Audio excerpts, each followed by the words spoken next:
방송에서 제공하는 투자 정보는 투자 판단에 대한 조언입니다.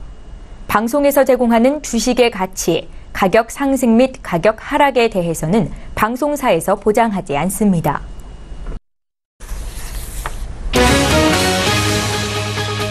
헤드라인 뉴스입니다.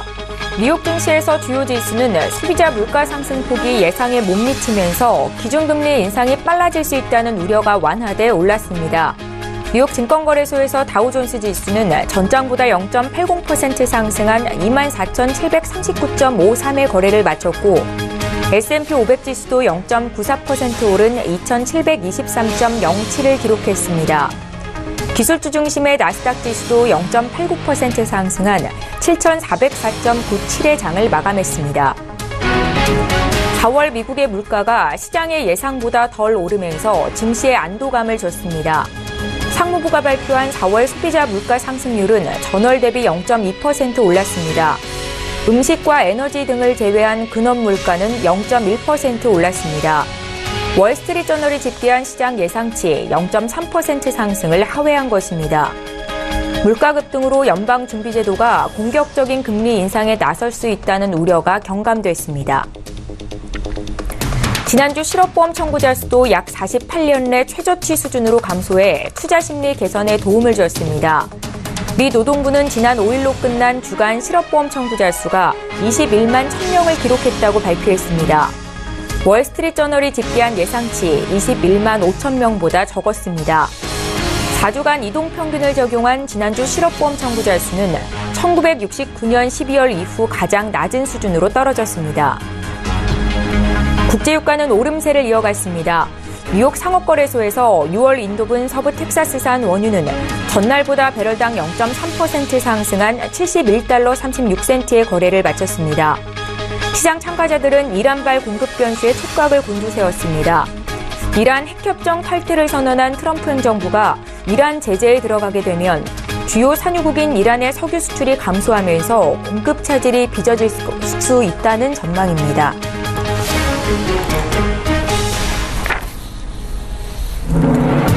시청자 여러분 안녕하십니까? 출발 증시와이드 시작합니다. 최은정입니다. 간밤 미국 뉴욕 증시 3대 지수가 일제히 올랐습니다. 최근에 다우존스 지수 같은 경우는 6거래일 연속 상승세를 이어가고 있는데요. 소비자 물가 상승폭이 예상에 못 미치면서 기준금리 인상이 빨라질 것이라는 우려가 완화된 것이 투자 심리를 개선시켰다라는 평가입니다. 최근 달러와의 강세가 이어지면서 신흥국 통화가 크게 흔들리고 있고 또 미국의 이란 핵협정 탈퇴 이후로 중동 정세에 이목이 집중되고 있는데요. 시장을 움직일 주요 이슈 분석 잠시 후 전문가 연결해서 자세히 이야기 나눠보는 시간 갖겠습니다. 오늘 5월 11일 금요일이고요. 출중 일부 시간 지금 본격적으로 시작합니다.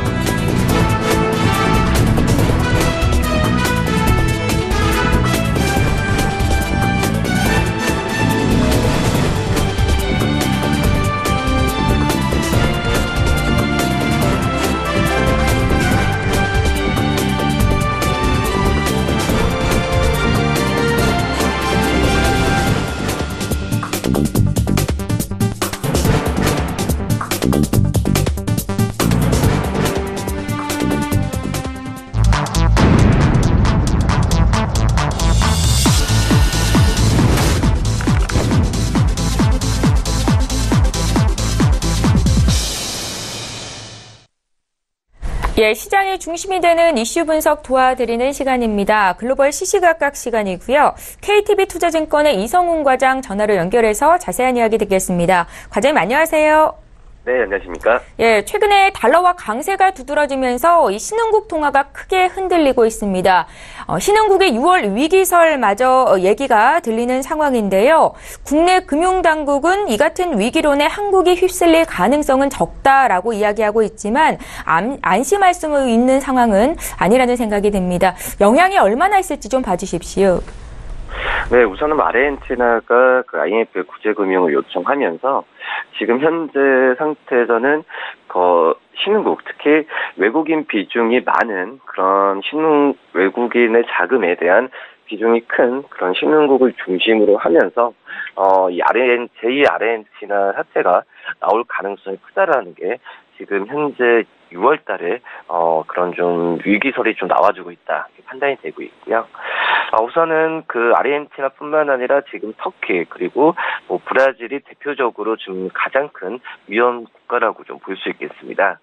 우선은 터키 대통령이 그 긴급회의를 최근에 열어서 인플레이션 억제하고 그 터키의 통화죠. 이 라리아 폭락을 막기 위한 긴급 조치를 내리기로 한 부분이 이런 부분이 좀 반증했다라고 볼 수 있겠고요. 어떤 이제 터키 쪽에서도 구체적인 조치는 아직 언급은 지금 안 했는데 지금 현재 금융시장에서 중앙은행이 지금 긴급회의를 열었습니다. 그래서 추가로 금리가 지금 인상을 될 것이라는 걸 좀 보고 있으면서 우선 그 터키의 뭐 환율에 대한 하락도 그렇지만은 이 터키의 좀 물가를 잡기 위해서 지금 금리까지에 대한 상향 부분을 상향을 좀 부분을 과연 이 물가를 잡을까라는 부분도 지금 의구심이 들는 게 맞다라고 좀 판단이 되고 있고요. 지금 라리아 가치 같은 경우에도 지난 11일 기준으로 봤을 때 4.1이라 까지 떨어지면서 사상 최저치를 지금 이어가고 있는데 뭐 이런 부분 같은 경우를 봤을 때도 우리나라 그 아르헨티나의 최근에 아르헨티나의 화폐 가치 하락에 의한 이런 IMF의 긴급 구제 요청에 대한 부분이 좀 비슷하게 흘러가고 있지 않을까 이렇게 판단이 되고 있습니다. 역시 아르헨티나가 긴급 구제 요청한 부분은 역시 뭐 터키가 그 외국의 자본 이탈이 가장 크다라고 좀 볼 수 있겠는데 지금 현재 뭐 펀드멘탈이 그렇게 좋지 않은 신흥국들 같은 경우에 6월 달에 미국이 예상대로 뭐 기준금리를 인상한다면 이 외국의 자금 이탈이 더 커질 가능성이 있겠고 뭐 그렇게 된다고 한다면 역시 뭐 채무 부담이 더욱 커지는 부분에 있어서 이 신흥국 쪽으로의 자금 유출이 좀 일어날 가능성이 크지 않을까 이렇게 판단이 되고 있습니다. 뭐 터키뿐만 아니라 뭐 브라질, 남아프리카 공화국 또 러시아 같은 경우에도 최근 환율 변동으로 인한 외환 위기를 많이 겪고 있는데요. 뭐 브라질 헤이라 같은 경우에는 9일 달러당 지금 3.503위알까지도 최근 2년 내 최고치를 찍었던 것보다도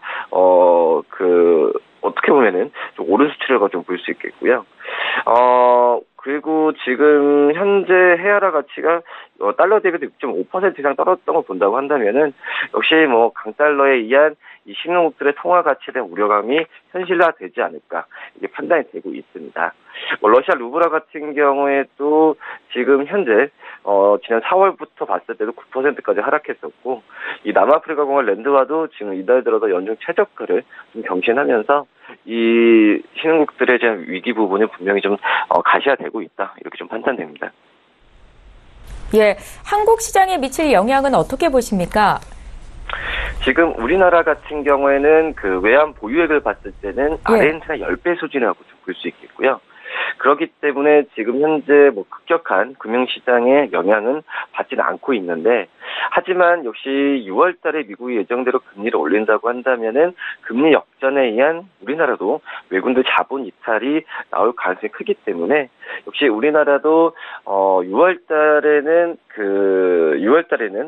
금리에 대한 부분을 인상을 할 가능성이 크다라고 좀 판단이 되고 있습니다. 그렇기 때문에 뭐 제2 IMF는 우리나라도 안 겪어야겠지만 지금 현재 다른 신흥국가 마찬가지로 어떤 금융 정책은 계속 하지 않을까 이렇게 좀 판단됩니다. 예, 두 번째 이슈로 넘어가 보겠습니다. 미국의 이란 핵협정 탈퇴 이후로 중동 정세에 이목이 집중되고 있습니다. 유럽 동맹국들은 협정에 잔류하겠다라고 밝혔지만 실질적인 유럽 기업들은 눈치를 보고 있는 모습인데요. 미국의 대이란 제재가 유럽 기업들에 통할 수 있을지 내용 좀 봐주십시오. 네, 미국이 지금 이란 핵협정을 탈퇴하고 뭐 이란에 대한 제재 부분은 이제 가시화되고 있는데요. 우선 유럽의 동맹국들 같은 경우에는 미국의 결정과 상관없이 협정에 잔류하겠다라고 좀 밝혔습니다. 근데 말씀하셨듯이 유럽 기업들 같은 경우에는 역시 상황은 다르다라고 볼 수 있겠고요. 지금 미국이 세계 경제에 미치는 영향력을 감안할 때 어떻게 보면은 이 유럽 기업들이 미국의 이란 제재에 대한 부분에 있어서 동참이라기보다도 이런 부분에 있어서 이란과의 어떤 동맹을 하고 이란과의 어떤 교육을 한다는 부분에 있어서는 굉장히 좀 미국의 눈치를 볼 수밖에 없는 상황이다라고 좀 볼 수 있겠고 그렇기 때문에 유럽의 유럽의 많은 기업들이 현실적으로 이란과 거래하기는 쉽지 않을 것이라는 게 지금 모든 어떤 전문가들의 의견이라고 볼 수 있겠습니다.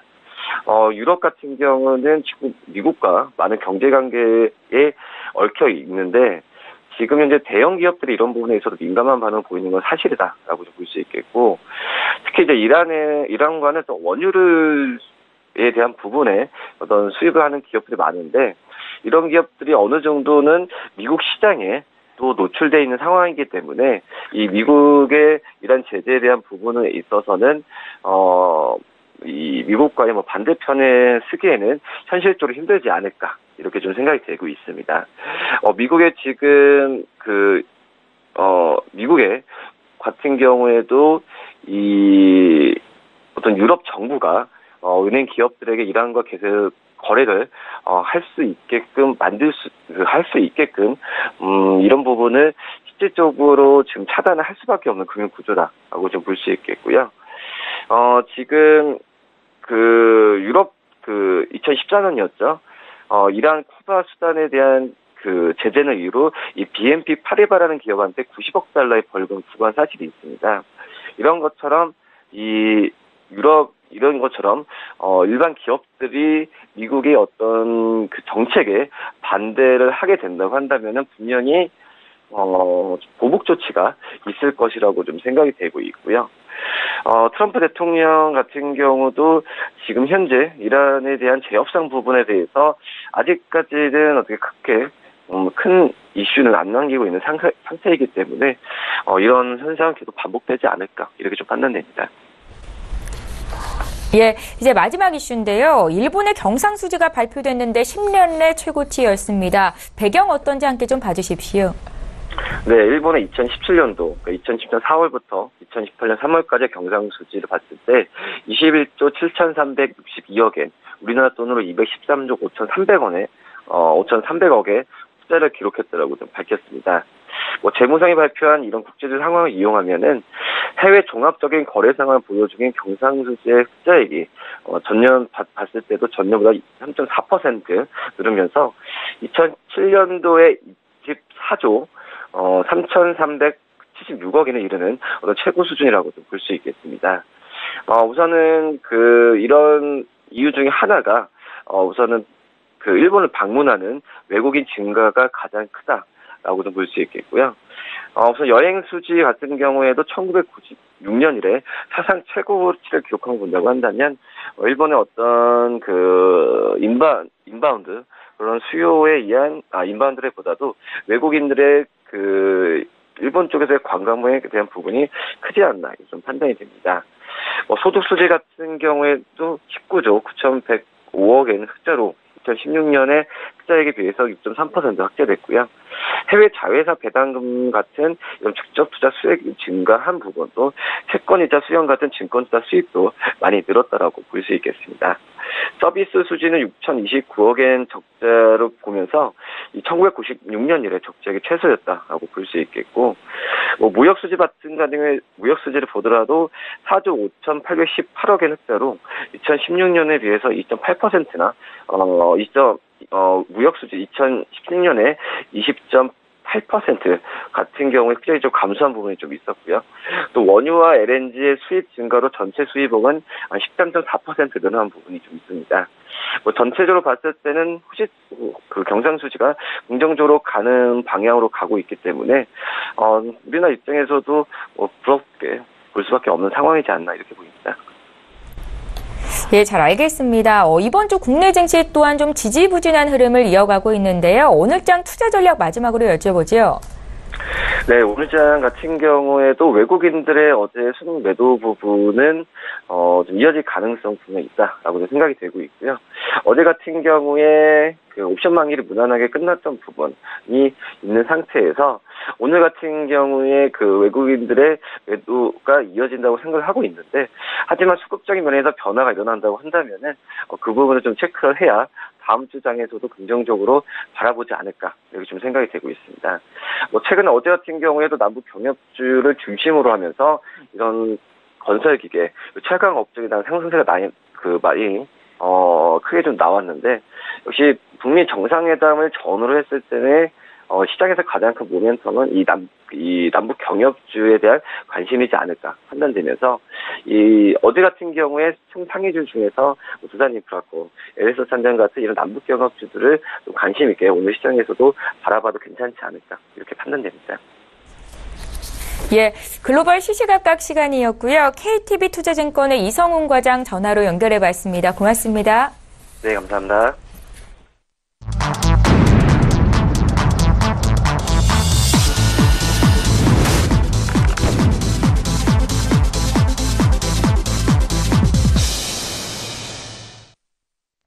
예, 이번에 국내 시장 쟁점을 구체적으로 분석해보겠습니다. 라이브 이슈타임 시간이고요. 오늘 금요일이죠. 메리츠 종금증권 영업부 김민수 부장 모시고 자세한 이야기 듣겠습니다. 부장님 안녕하세요. 네, 안녕하십니까. 예, 자 오늘도 첫 번째 이슈 보겠습니다.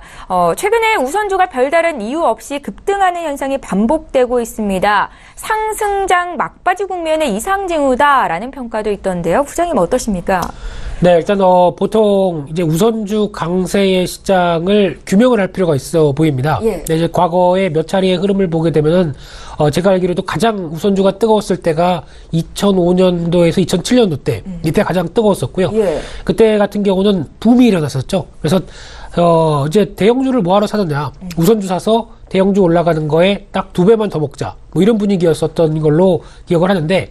그 뒤로 간헐적으로 우선주가 강세를 보이던 장은 있었습니다. 하지만 이제 이런 어떤 우선주의 강세의 가장 큰 일반적인 패턴은 보통 대형주가 올라가야 되겠죠. 예. 대형주가 어느 정도 시장의 대세 상승기 때 대형주가 약 한 5% 정도 쭉 하고 끌어내면은 근데 대형주가 올랐는데 이건 이제 약간 차익 매물 나올 것 같고 그럼 뭘 사야 되지? 그랬을 예. 때 시선이 돌아가는 부분들이 대형주가 올라간 부분만큼 못 따라갔던 우선주를 사게 되면은 그 괴리율이 축소가 되는 현상들이 나오죠. 그러다 보니까 그에 따라서 우선주가 또 랠리를 펼치는 현상들, 이런 게 이제 반복적으로 3, 4회 정도 이루어지면서 어떤 대형주의 그때 기준으로 보면 2,000포인트에 도달하고 예. 뭐 이런 어떤 현상들이 이어졌었는데 지금 같은 경우는 그런 쪽과는 약간 거리가 멀다라고 봐야 될 것 같고요. 과거에는 대형주와의 키 맞추기 현상으로 우선주가 급등했다라는 말씀이시라면 그렇죠. 지금은 어떻다는 말씀이십니까? 지금은 약간 어떻게 보면 좀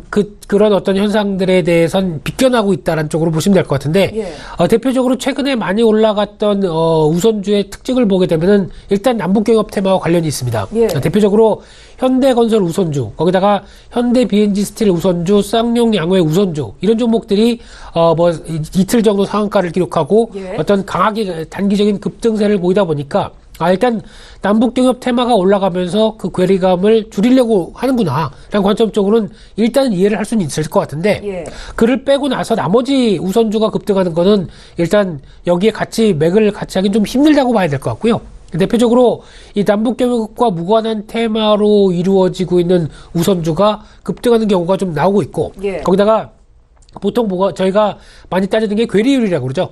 일단 보통주의 가격대가 이 정도인데 우선주는 항상 한 70%대 60%대 괴리율을 보유하고 있었는데 오히려 마이너스인 경우가 나오기 시작합니다. 특히 어떤 종목의 경우 같은 경우는 예. 언급을 차마 드리기는 좀 그렇지만은 일단 보통주보다 더 비싼 괴리율을 보여주는 그런 우선주가 나오기 시작하면서 약간 왜곡된 측면들도 나오고 있다고 생각 들고 있고요. 예. 특히 이런 우선주가 급등하는 때를 타서 약간 이제 어떻게 보면 전 투기적인 매수세까지 들어갔다라고 볼 수밖에 없는 흐름들도 나오고 있는데 이런 쪽을 보게 되면은 일단 우선주가 보통주가 움직이면서 같이 이어지는 현상들은 나쁘지 않다라고 볼 수 있겠는데 아마 이런 쪽으로 약간 투기적인 매매까지 가세가 되면은 보통 거래가 막 증가하다가 주가가 올라가다가 거래가 딱 스톱되는 경우가 나옵니다. 그렇게 되면은 갖고 있는 물량을 팔래도 팔 수가 없습니다. 예. 그렇다는 얘기는 유동성이 그만큼 못 따라준다는 얘기겠죠. 그렇다고 해서 유동성을 어디서 공급할 수도 없는 얘기고 그렇게 되면은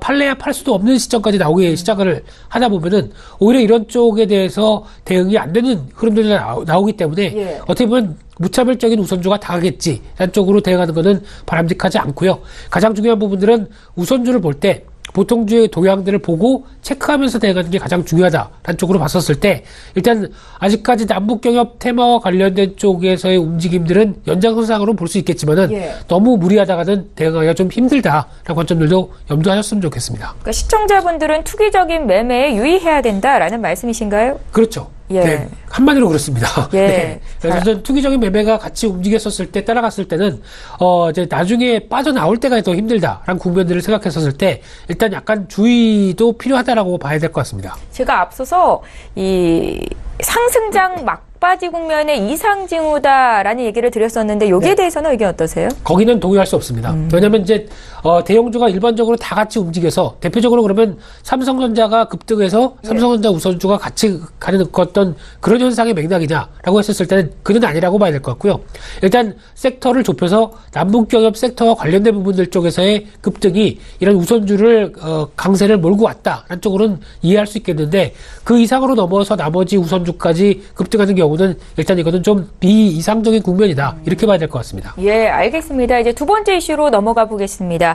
정부와 GM 본사가 경영 정상화 방안에 최종 합의했습니다. 자, 이로써 한국 GM 사태가 3개월여 만에 일단락이 된 건데 합의된 내용과 함께 남은 과제는 어떤 것들이 있는지 함께 짚어주시죠. 네, 일단 한국 GM 사태는 일단락으로 봐야 될 것 같고요. 예. 이제 GM과 정부가 어느 정도 좀 합의를 봤다라는 관점으로 봤을 때 GM이 약 한 6조 9천억 정도 투자를 하고 산업은행이 한 8천억 정도 자금을 추가를 투자를 해서 한 7조 원대 정도로 이제 맞춰가는 흐름들로 봐야 될 것 같고요. 네. 그래서 이제 GM은 아시아 태평양 본부를 한국에 설치하고 GM의 최대 대주주를 유지를 하겠다. 그러니까 한 10년 동안 유지를 하겠다고 얘기를 하고 있고요. 거기다가 2대 주주인 산업은행이 여러 가지 제도적 보완으로 2대 주주의 지위를 강화하겠다라는 관점적으로 거의 마무리가 짓는 국면이고요. 특히 이제 GM이 어떤 투자 활동과 산업 활동을 하기 위해서 어느 정도 한도 대출도 넉넉히 가져가면서 금리도 약간 좀 싸게 해주고 그런 식으로 지원도 하겠다라는 관점 쪽에서 큰 틀에 대한 합의는 마무리됐다고 봐야 될 것 같고요. 그러다 보면 이제 정상화입니다. 그러다 보니까 이제 문제가 많았던 이제 GM 군산 공장이라든가 한국 GM에 대해서 여러 가지 흐름들이 이제 정상으로 가겠다라는 얘기는 나오고 있는데 그렇다고 하더라도 여기서 쏙 빠졌던 얘기가 중국에 겨냥했던 이제 중국 쪽이 그래도 가장 소비가 많죠. 한 400만 대 정도 팔리는 쪽으로 알고 있는데 그쪽에 대한 부분들은 약간 좀 빠졌다는 게 좀 아쉽다고 봐야 될 것 같고요. 예. 그런 상황 쪽에서 일단 2014년도 이후에 3조 3천억 정도까지 누적적으로 적자를 보고 있는 상황 쪽에서 이를 어떤 정도 빠르게 실적을 회복해서 정상화로 나갈 수 있을 것인가 이게 또 숙제라고 봐야 되겠죠. 근데 이와 함께 이번에 나왔던 GM 여러 가지 사태를 봤었을 때 아무래도 GM 차를 사는 거에 대한 부담감들 그러니까 즉 신인도 회복이 가장 또 중요한 숙제가 아닐까 생각되고 있는데 바로 빠르게 실적 회복을 할 만큼 판매 정상화가 될 것인가는 조금 더 지켜봐야 될 것 같다고 봐야 될 것 같고요. 일단 관련해서 그래서 우려감 때문에 위축됐었던 대표적인 관련주가 S&T 모티브 거기다가 오스템, 디젠스, DY 같은 종목 쪽으로 나오고 있는데 일단 많이 하락한 만큼 반등에 대한 기대는 있다고 하더라도 앞서 말씀드렸듯이 일단 판매나 여러 가지 흐름들이 빠르게 정상화가 들어와야 되겠죠. 이 부분에 대해서는 아직까지는 빠른 실적으로 끌고 가기에는 좀 부담이 되지 않을까. 그 부분들은 여전히 숙제로 남는다고 봐야 될 것 같습니다. 예, 잘 알겠습니다. 저 이제 세 번째 이슈로 넘어가 보겠습니다. 오는 7월 1일에 CJ E&M이 출범을 합니다. CJ E&M과 CJ 오쇼핑의 합병 법인이라고 보시면 되는데요. 이번 합병의 시너지 효과가 얼마나 있을지 사실 이 합병 소식이 전해진 이후로 주가는 크게 움직이지는 않은 것 같다라는 생각이 들었습니까? 어떻게 보십니까? 네, 시장에서는 일단 CJ 우쇼핑과 CJ E&M의 합병에 대해서 약간 어떻게 보면 좀 의구심을 갖고 있다고 봐야 될 것 같고요. 과연 잘할 수 있을까? 이런 쪽에 대해서 지금 바라보고 있다고 보시면 될 것 같은데 일단 CJ 우쇼핑과 CJ E&M을 합병하면서 가장 큰 어떤 시장에서 바라보는 상황들은 일단 CJ 우쇼핑이 갖고 있는 현금들 그리고 좀 넉넉한 자본금을 가지고 CJ E&M과 결합을 했었을 때 CJ E&M은 갖고 있는 게 컨텐츠죠. CJ 오쇼핑 같은 경우는 커머스 그러니까 즉 쇼핑 관련된 쪽입니다. 그럼 두 가지가 이 커머스와 컨텐츠가 합쳐져서 뭔가 시너지를 내겠다라고 하는 부분들인데 솔직히 감이 잡히세요? 앵커님은 그래도 쇼핑 쪽엔 좀 일가견 하시는 분이시니까 예. 네.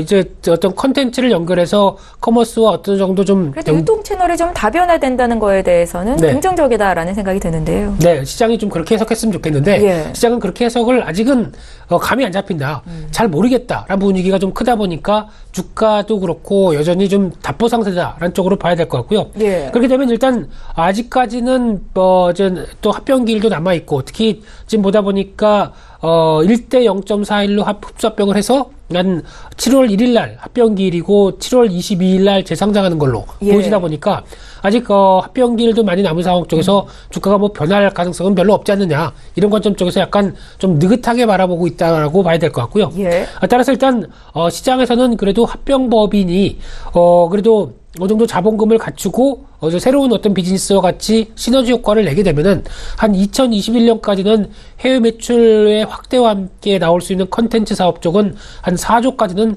충분히 나올 수 있다. 그런 쪽으로는 긍정적으로 보고 있긴 하지만은 여전히 어떤 뚜껑을 좀 열어봐야 된다는 분위기. 그리고 합병해서 여러 가지 좀 어느 정도 좀 다진 다음에 그 다음에 나올 수 있는 여러 가지 분위기를 보게 되면 보통 합병연도의 재무제표나 실적 흐름들이 바로 나오지가 않죠. 그렇게 되면은 어느 정도 정비를 한 뒤에 나오게 되면은 아마 실적에 대한 변화나 여러 가지 기대감들이 작용할 부분들은 내년을 포커스로 맞추고 움직이지 않을까라는 관점이라고 하게 되면 당장 주가에 대해서 변화가 갈 가능성은 좀 없다라고 봐야 될 것 같고요.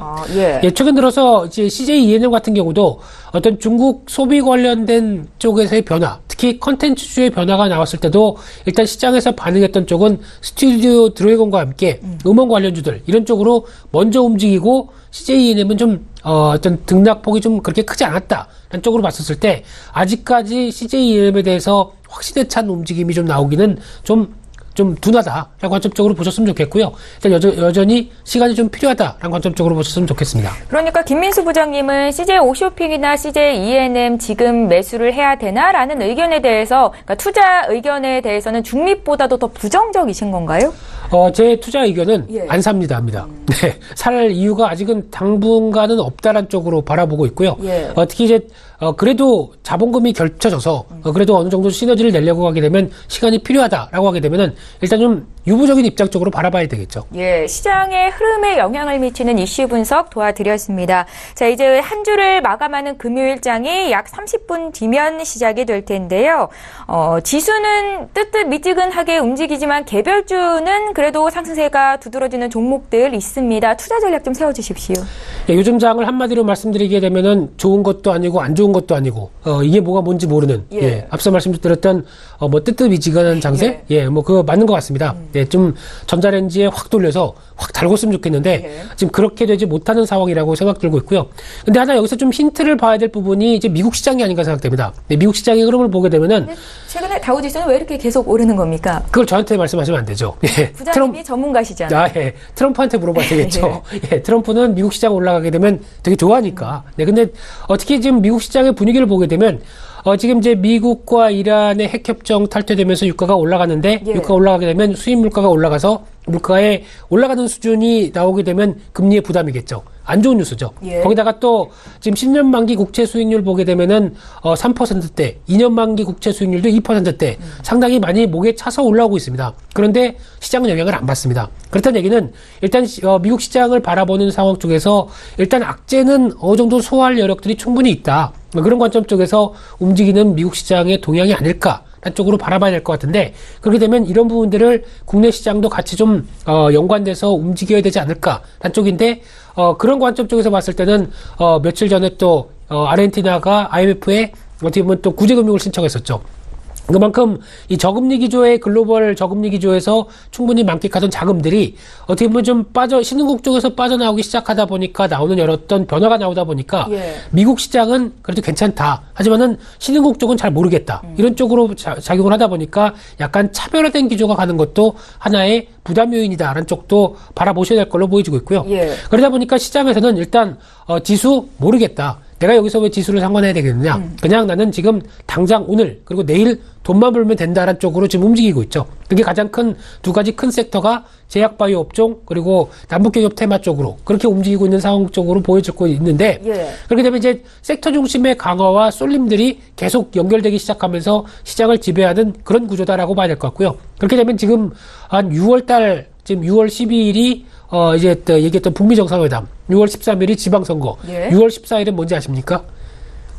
러시아 월드컵입니다. 아, 그렇군요. 네, 12, 13, 14 연결되는 흐름이죠. 그러다 보니까 그 정도까지는 계속 어떻게 보면 섹터 중심의 시장 흐름들이 강화될 수밖에 없다는 쪽도 염두하시면서 대응하셔야 될 것 같은데 보통 섹터 중심이 단기적으로 시장을 지배한다라고 하게 되면 가장 좋은 전략은 딱 하나입니다. 몸집을 가볍게 해야 됩니다. 몸집을 가볍게 했다가 오늘 이제 팔짱 끼고 보셨다가 아침에 시작해서 움직이는 업종과 섹터들의 흐름들을 약간 이용하면서 따라갔다가 이게 당장 또 내일까지 연결되지 않을 것 같다는 확신이 들면은 오늘 수익을 정리해야 되겠죠. 정리했다가 또 가벼운 몸집으로 다음 날을 또 대응하고 그런 어떤 변화에 대해서 빠르게 대응하려고 하게 되면 일단 포트폴리오 꽉 갖춰놓고 시장에서 대응하기는 상당히 부담스럽습니다. 그럴 때는 약간 치고 빠지고를 잘 하시는 분들이 오히려 수익이 좀 더 날 수가 있고요. 그런 어떤 변화에 대응을 빨리빨리 대처하시는 분들이 더 잘 시장에 대처할 수가 있다고 보여집니다. 그렇기 때문에 그렇게 매매를 하시든가 아니면은 난 도저히 변화에 대해서 따라가기 좀 힘들다. 난 도저히 안 되겠다라고 생각하시게 되면 그쪽 안 따라가시고도 매매할 수 있는 방법들이 많죠. 그러면은 그런 섹터에 왔다 갔다 하지 않고 그래도 지금 트렌드에 맞겠다라고 보게 되면은 일단 앞서서 말씀드렸던 유가 상승에 따라서 움직이는 신재생 에너지 쪽 이쪽에 대해서 약간 묵직하게 가져가시든가 그리고 또 하나 반도체 쪽은 여전히 업황이 살아있죠. 그렇게 되면 반도체 장비 부품주들 이번에 오늘부터 또 다음 주까지 해서 실적 발표가 중소형주까지 이어졌을 때 상당히 실적이 좋은 부분들이 이쪽일 겁니다. 그렇게 되면 그걸 기대하시면서 그쪽을 담아놓고 기다리시든가 아니면 또 하나 또 떠오르는 섹터가 중국 소비주죠.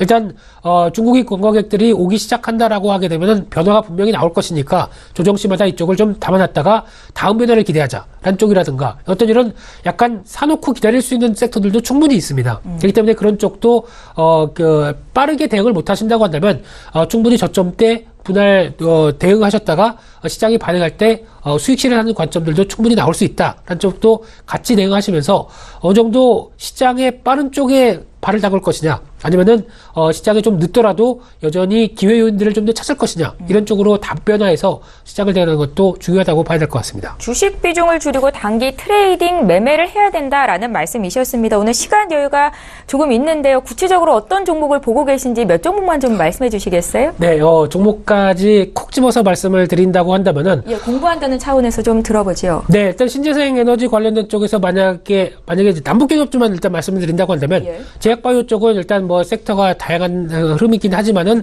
그래도 본다라고 하게 되면 저는 셀트리온만 봐야 된다라는 쪽으로 봐야 될 것 같고요. 삼성바이오로직스도 저는 어떤 마무리 국면이라고 생각되고 있는데 마무리 국면이어도 여러 가지 이슈가 많은 만큼 주가의 변동성은 심하겠죠. 근데 셀트리온 같은 경우는 25만 원대 이하다라고 하게 되면 충분히 사도 된다라고 봐야 될 것 같고요. 남북경협주 쪽에서는 여러 가지 종목들이 다양하게 올라오기 시작하다 보니까 정신이 하나도 없으실 겁니다. 근데 다 떼고 현대 쪽만 보시면 될 거라고 생각되고 있고요. 특히 현대 아산이 7개 사업 권역 관련된 쪽에 경제협력 쪽을 갖고 있기 때문에 현대그룹 쪽으로 파장 효과가 클 수밖에 없습니다. 그렇기 때문에 현대 로템을 비롯해서 현대건설 그리고 현대 제철 이런 식으로 현대 쪽으로 들어간 쪽에 대한 종목들로 압축해서 대응하시는 게 가장 좋겠다라고 말씀드려야 될 것 같고요. 또 이제 신재생 에너지 관련된 쪽은 다 아시는 것처럼 태양광 쪽에 OCI 그리고 풍력 쪽에는 CS 윈드가 가장 대응하시기 좋을 걸로 보여지고 있고요. 그렇게 대응하셨으면 좋겠고 거기다가 또 뭐 있죠? 반도체 쪽이죠. 그쪽에 대해서는 장비 부품 쪽에서 그래도 실적 흐름들이 양호한 쪽은 유니테스트 그리고 PSK 하나머터리얼즈로 생각합니다. 그거 관련해서 메모리 쪽에 대해서 실적이 분명히 나는 업체들이다 보니까 그쪽에 한정지어서 대응하시는 게 가장 좋겠다라고 봐야 될 것 같고요. 또 무슨 섹터 남았죠? 네, 관련돼서 이런 쪽으로 중국 소비 쪽은 여러 가지 흐름이 있다고 하더라도 그래도 지금은 잘하는데 앞으로 면세점 관련된 쪽에서 여전히 개선됐을 때 실적이 나온다라고 하게 되면 호텔 신라밖에 없다고 생각됩니다. 그런 쪽에 대장주의 흐름들 섹터 포커스 맞추시면서 대응하시는 게 가장 좋지 않을까 싶게 보여지고 있기 때문에 저는 앵커님이 시키시면 다 합니다. 네, 예. 말씀 종목들 다 드렸기 때문에 대응하셨으면 좋겠습니다. 예, 잘 알겠습니다. 구체적인 투자 전략과 함께 종목까지 말씀 들어봤습니다. 메리츠 동금증권의 김민수 부장과 함께 했습니다. 잘 들었습니다. 네, 감사합니다.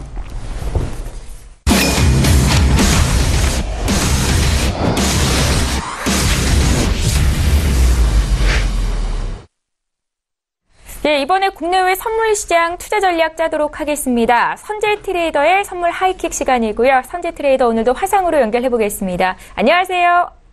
네, 안녕하십니까. 반갑습니다. 예, 반갑습니다.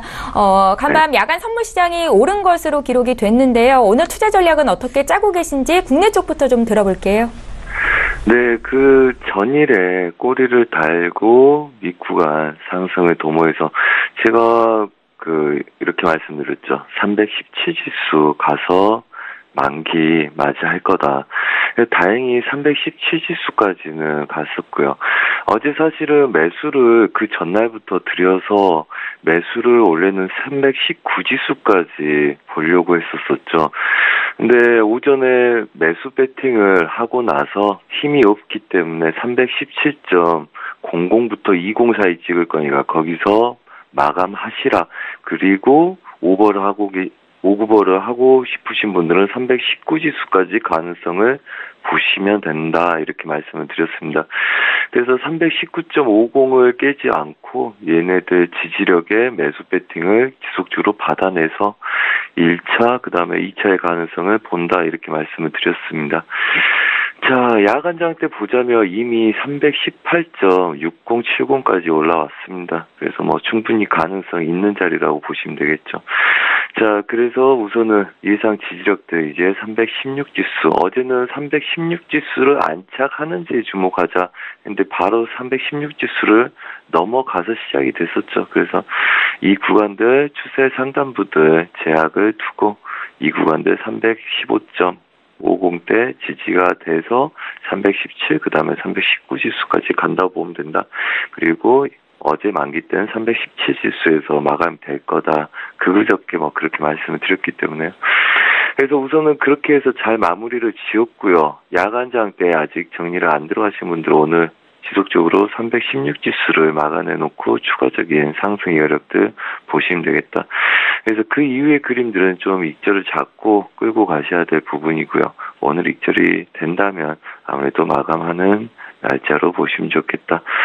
다시 한번 말씀드리겠지만 어제는 315.50, 오늘은 다시 316 지수 잘 지지가 되는지를 보시고 그게 정리가 된다면 아무래도 월물의 시작이기 때문에 좀 월물 초에는 관망을 하시면서 보시는 것도 괜찮지 않을까 하는 생각을 해보게 됩니다. 국내 선물은 이상이고요. 네.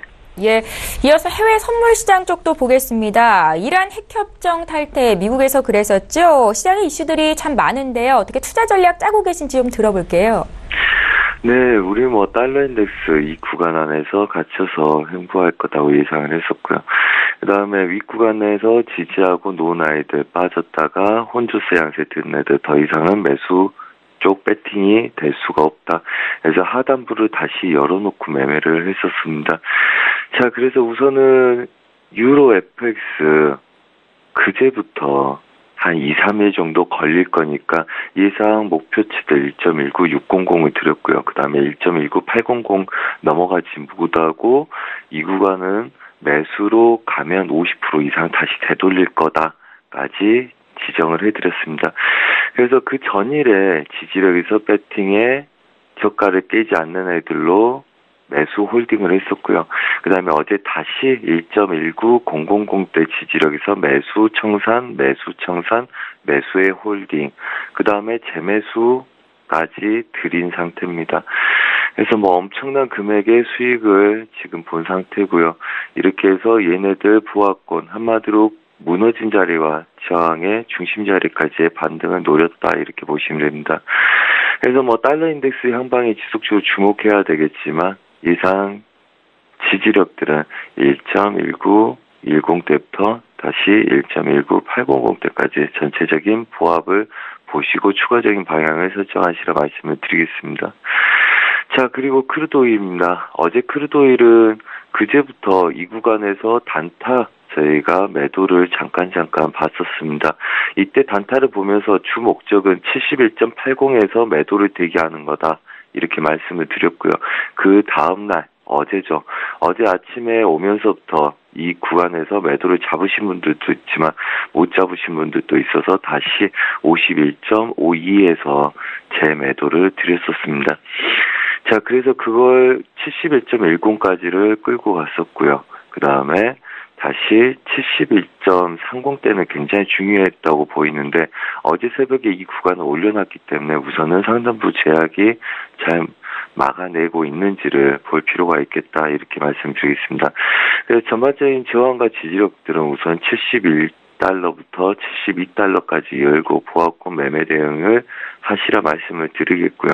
아시아 시장에서 우선은 71.60대를 넘어가지 못한다면 우선은 아시아 시장에서는 고가를 테스트하지 않고 저항을 받고 놀겠다 이렇게 보시면 됩니다. 시리아발 이슈들 아직 강력하기 때문에 우선은 유가는 굉장히 강력하게 지지를 해주는 모습이고요. 목요일부터 금요일까지 차익 매물들 나오는 걸 노렸기 때문에 어제 목요일도 차익이 나오는 걸 한번 노렸었죠.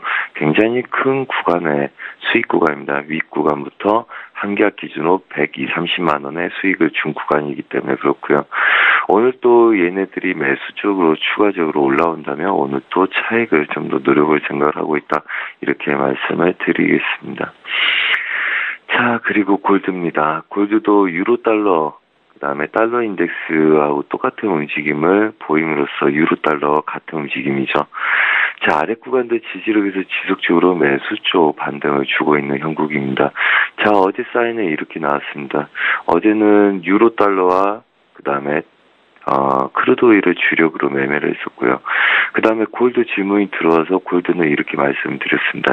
1310달러, 1311달러 지지력의 매수 배팅이 들어왔었죠. 이 구간의 매수 배팅에 이 가로 저항점을 넘어가면 1330달러까지의 가능성을 보자. 자, 그래서 어제 매수 배팅이 성공을 했을 거라고 보고요. 그 다음에 지속적으로 이 구간들 돌파를 했기 때문에 다시금 1317달러 지지력에 다시금 매수 배팅이 들어가고 있는 경우다. 자, 그렇다면 유로달러는 저희가 보는 매수 목표를 다 찍고 혼조세 양세를 띈 구간에 있고요. 그 다음에 골드는 추가적인 매수 자리가 보이는데 어제 치지 못했다. 자, 그렇다면 아직은 지키는 자리가 더 중요하겠죠. 그래서 예상 저항점들은 1316달러 그대로 두고요. 그 다음에 예상 지지력은 1316달러에 예상 저항은 1330달러까지의 추가적인 가능성을 연다. 매수 쪽을 윗자리를 쫓아가지는 마시고요. 눌림에서 매수 배팅에 추가적인 그림들이 나올 수 있는지를 보시고 우선 이 그림들이 윗구간까지 올라온다 한들 전반적으로 추세는 변하지 않기 때문에 추가적인 그림들 가능성은 눌림목에서 대응해서 보시라. 이렇게 말씀드리겠습니다. 한마디로 아직은 달러 인덱스에 좀 더 주목해야 돼서 해외 선물 쪽은 지속적으로 달러 인덱스 주목하라고 말씀을 드리고 있고요. 이 구간들의 추세 상단부와 추세 지지력들은 일봉상에서의 추세 지지력을 갖고 있는 구간이기 때문에 우상향의 채널이 유지가 되는지 아니면 이 구간들의 지지력들을 다시금 깨고 내려오는지를 보시라. 우선 가능성은 92.60대까지의 가능성은 어제 분명히 드렸었고요. 얘네들의 추세 매도는 92.60대까지. 자, 그렇다면 저항들 92.3040까지의 여분을 두시고 혼조세 뜰 가능성이 높다. 한마디로 얘네들은 92.90대부터 92.60대까지의 보합권 매매 전략이 유효하기 때문에 달러 인덱스를 뒤집으면 다른 상품 통화에 반대 성향을 갖고 있다 이렇게 보시고요. 다른 아이들은 반등심에도 눌림시 매수에 여전히 큰 보합권 매매 전략이 아직 유효한 형국이다. 이걸 좀 이해하시고 매매하신다면 크게 무리가 없는 그림도 나올 거다. 이렇게 말씀을 드리고 해외 선물도 여기까지 말씀을 드리도록 하겠습니다. 네. 예, 국내외 선물 시장 투자 전략 전해드렸고요. 한 주 동안 선재 트레이더와 함께 했습니다. 다음 주 이 시간에 또 뵙겠습니다. 고맙습니다. 네, 감사합니다. 네, 출발 증시와이드 1부 여기서 마칩니다. 잠시 뒤 2부 시간에는 전문가와 함께 탑픽 종목을 공개해드리는 시간 갖겠습니다. 수익률 순위까지 공개가 될 예정이니까요. 기대해 주시고 채널 고정해 주십시오. 잠시 뒤 2부 시간으로 오겠습니다. 고맙습니다.